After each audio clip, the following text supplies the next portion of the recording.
Salam al-Masih means peace of the Lord Jesus Christ with you. My name is John Ghanem and I am from Yemen, an ex-Muslim. I gave Islam in front of Kaaba 2014.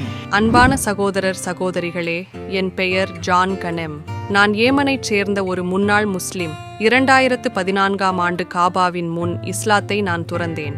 ஆனால் இஸ்லாத்தில் ஒருவர் இஸ்லாத்தை விட்டு விலகினால் மரண தண்டனை உண்டு.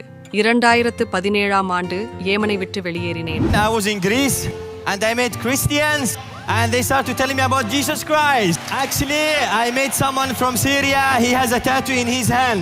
And from there, their journey started. I asked him, why you have this tattoo in your hand? He replied in Arabic, this is the cross of Jesus Christ, the cross of Yeshua al-Masih, the Savior of the world. That was the first time in my life to hear about the Savior of the world. நான் கிரீஸில் இருந்தபோது கிறிஸ்தவர்களை சந்தித்தேன்.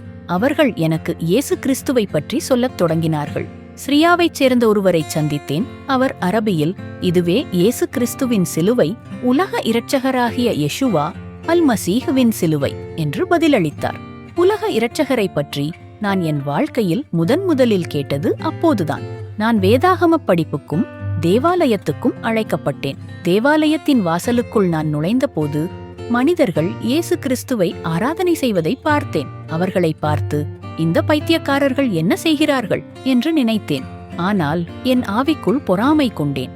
ஏனென்றால் அந்த இடத்தில் ஒரு தெய்வீக சக்தி இருக்க வேண்டும் என்று உணர்ந்தேன். Remember when I entered through the door to the church, I saw man and woman worshiping Jesus Christ. I was sitting at the back, I was looking to them, I say, what these crazy people doing? But I felt jealous inside of my spirit because I felt it must be a divine power in that place. And the pastor started to preach about sin. He said we are sinners and sin came from Adam and Eve and became a disease in our heart. Sin separated us from God. போதகர் பாவத்தை பற்றி பிரசங்கிக்கத் தொடங்கினார். நாம் பாவிகள். பாவம் நம்மை தேவனிடமிருந்து பிரித்தது. அதனால்தான் நமக்கு ஒரு இரட்சகர் தேவை. அவருடைய பெயர் இயேசு கிறிஸ்து. அவர் நம்மை இரட்சிக்க பரலோகத்திலிருந்து வந்தார். அவர் சிலுவையில் மரித்தார், 3ஆம் நாளில் மீண்டும் உயிர்த்தெழுந்தார் என்று அவர் சொன்னார்.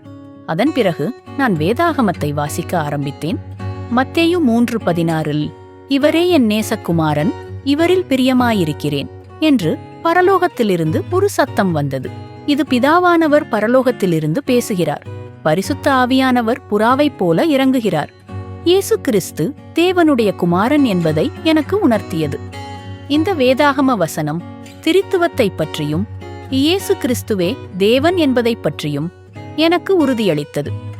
நான் இயேசு கிறிஸ்துவை தேவனாக ஏற்றுக்கொண்டேன். After that, I started to read the Bible, studying the Bible, Matthew 3:16, where God said, a voice from heaven said, this is my beloved Son whom I am pleased well. And that explained the Father speaks from heaven, the Holy Spirit descending like a dove, and Jesus Christ is the Son of God. The scripture convinced me about the Trinity and convinced me that Jesus Christ is God. Yeah. I accepted Jesus Christ as God. I went back to the church and they led me to Christ. I received Him. As I said, Islam behind me, the world behind me, and Jesus before me. He's my Lord, He's my Savior, and He's my everything in my life. Because He's written my name on the book of life. Hallelujah! நான் தேவாலயத்துக்கு திரும்பிச் சென்றேன். அவர்கள் என்னை கிறிஸ்துவிடம் வழிநடத்தினார்கள். நான் அவரை ஏற்றுக்கொண்டேன். இஸ்லாம் எனக்கு பின்னால், உலகம் எனக்கு பின்னால், இயேசு எனக்கு முன்னால். அவரே என் ஆண்டவர், அவரே என் இரட்சகர். ஏனென்றால் அவர் என் பெயரை ஜீவ புஸ்தகத்தில் எழுதியுள்ளார். நான் ஞானஸ்நானம் எடுத்த பிறகு என் பெயரை முஹம்மதுவிலிருந்து ஜான் என்று மாற்றினேன். ஞானஸ்நானம் எடுத்த பிறகு என்னை வெளிப்படையாக பகிர்ந்து கொள்ளும்படி தேவன் என்னிடம் சொன்னார். நான் என் ஞானஸ்நானத்தை பகிர்ந்து கொண்டேன், என் சாட்சியத்தை பகிர்ந்து கொண்டேன். மேலும் இயேசு கிறிஸ்துவே தேவன் என்று சமூக ஊடகங்களில் பகிரத் தொடங்கினேன். நான் ஏமனில் திருமணம் செய்தேன். எனக்கு 2 மகள்கள் உள்ளனர். என் காணொளிகள் உலகம் முழுவதும் வைரலானது. மேலும் நான் துன்புறுத்தலையும் மரண அச்சுறுத்தல்களையும் பெற ஆரம்பித்தேன். எனவே என் மனைவி தலாக் விவாகரத்து செய்தார்கள். இப்போது என் மகள்களை நான் அணுக முடியவில்லை. நான் ஏமனுக்கு திரும்பிப் போக முடியாது. நான் ஏமனுக்கு திரும்பிச் சென்றால் அவர்கள் என்னை சிலுவையில் அறைவார்கள். I was married in Yemen. I have 2 daughters.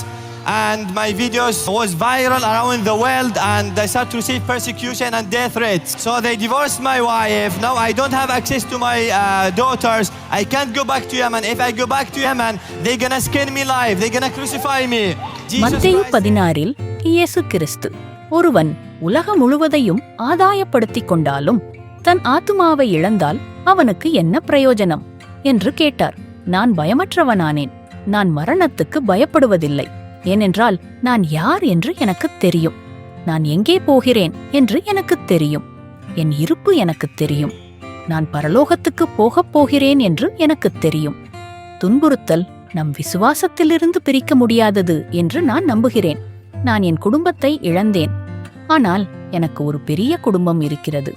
ஆனால் உலகம் முழுவதும் நிறைய பேர் ஒவ்வொரு நாளும் துன்புறுத்தப்படுகிறார்கள். ஆப்பிரிக்காவில், ஏமனில், ஆப்கானிஸ்தானில், பாகிஸ்தானில், இந்தியாவில் அவர்கள் கிறிஸ்தவர்கள். ஆனால் அவர்களுக்கு சமமான சுதந்திரம் இல்லை. இந்த மக்கள் வெகு தொலைவில் இருக்கிறார்கள். ஆனால் நாம் அவர்களுக்காக ஜெபிக்கலாம்.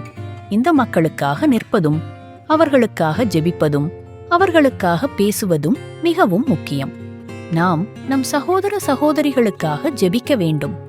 சுவிசேஷத்தை பெறாத அந்த நாடுகளுக்காக ஜெபிக்க வேண்டும். மேலும் ஜெபமும் சுவிசேஷமும் சாத்தானை பயமுறுத்துகின்றன என்பதை நினைவில் கொள்ளுங்கள். I become fearless. I don't fear death because I know who I am. I know where I'm going. I know my existence. I know I'm going to heaven. But there is a lot of people around the world. They receive persecution every day in Africa, in Yemen, in Afghanistan, Pakistan, India. They are Christians. They share the same faith, but they don't share the same freedom. For me, I can ask you now to pray for me because you see me, you can touch me, but these people, they are far away. We can't see them, but we can pray for them. It's really important to stand for these people, to pray for them, and to speak for them. To pray for our brothers and sisters, we need to pray for those countries who doesn't receive the gospel, this beautiful Bible, the treasure. And remember that prayer and evangelism, it scare Satan. So we need to pray. We need to be people of prayer and people of evangelism. Hallelujah. Praise the Lord. Hallelujah. நண்பர்களே, இன்றைய சாட்சி உங்களுக்கு பிடித்திருக்கும் என்று நம்புகிறேன். எல்லா நெருக்கடிகளிலும், எல்லா சந்தோஷங்களிலும் இயேசு எப்போதும் நம்முடன் இருக்கிறார். உங்கள் வாழ்க்கையிலும் அவர் அன்பும் சமாதானமும் இருக்கட்டும். இந்த சாட்சி உங்கள் நண்பர்களுடன் பகிரவும். அடுத்த வீடியோவில் மீண்டும் சந்திப்போம். இயேசு உங்களை நேசிக்கிறார். நன்றி.